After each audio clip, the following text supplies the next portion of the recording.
BRICS currency. BRICS nations developing a new currency. Recently Kazan में हुई BRICS summit में global trade में US की रिलायंस को कम करने और एक गोल्ड बैक करेंसी इंट्रोड्यूस करने की बात हुई, जिससे एक मल्टीपोलर फाइनेंशियल सिस्टम बने और ओवरऑल यूएस की हेजेमनी कम हो। और इसी की हाइंडसाइट में डोनाल्ड ट्रंप ने एक ट्वीट किया कि अगर ब्रिक्स कंट्रीज ट्रेड करने के लिए अपनी करेंसी बनाती हैं तो यूएस में ट्रेड करने के लिए उन्हें 100% टैरिफ्स देने पड़ेंगे।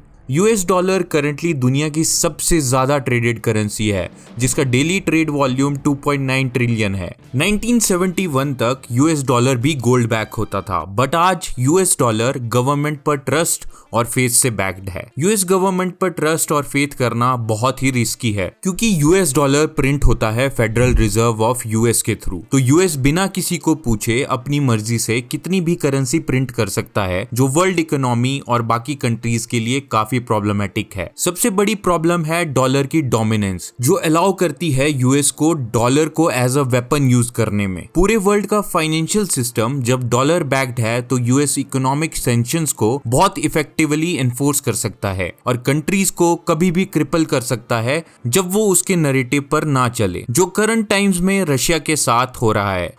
Full blocking sanctions on two large Russian financial institutions, VEB and their military bank.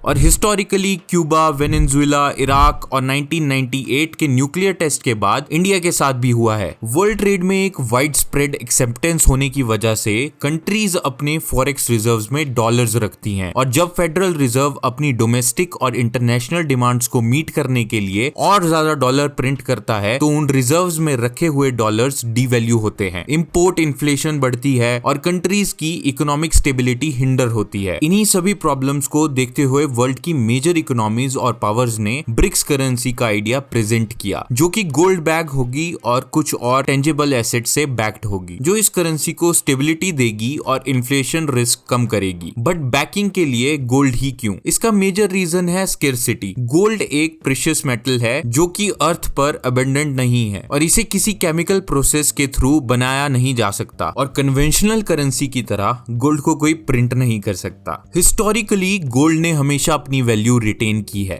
एक इकोनॉमिक इंस्टेबिलिटी के टाइम गोल्ड बैकिंग एक करेंसी में शार्प डिक्लाइंस आने से बचाती है।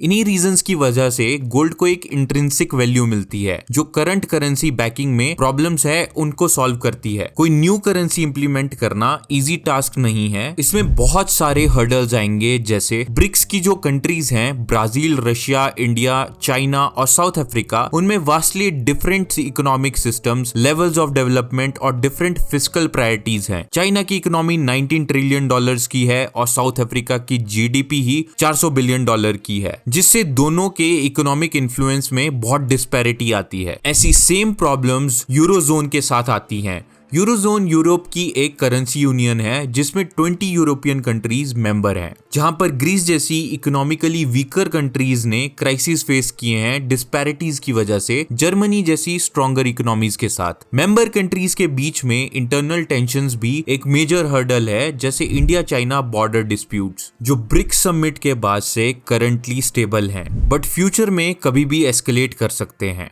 2023 में रशिया की इन्फ्लेशन 11% के ऊपर थी और चाइना की 2%, जो एक चैलेंज दे सकती है एक स्टेबल करेंसी मेंटेन करने में across all members of BRICS. Euro की क्रॉस बॉर्डर ट्रांजैक्शन फैसिलिटेट करने के लिए यूरोपियन सेंट्रल बैंक को टारगेट 2 सिस्टम डेवलप करना पड़ा था। ब्रिक्स को भी सिमिलर सिस्टम क्रिएट करना पड़ेगा, जो कि बहुत रिसोर्स कंज्यूमिंग होगा। और ये पहली बार नहीं है कि कोई डी डॉलराइजेशन की ट्राई कर रहा है। लीबिया का गोल्डन दिनार प्रोजेक्ट, जिसे गद्दाफी ने स्टार्ट किया था, जिसका ऑब्जेक्टिव था एक gold backed pan African currency बनाना, जो अफ्रीकन कंट्रीज को ऑयल और बाकी रिसोर्सेज ट्रेड करने के लिए अलाउ करे without the help of dollar, जिसने पेट्रोल डॉलर सिस्टम को डायरेक्टली चैलेंज किया और यूएस ने लीबिया पर सैंक्शंस लगाए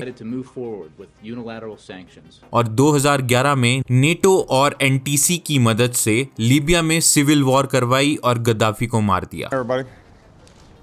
Today, the government of Libya announced the death of Muammar Gaddafi.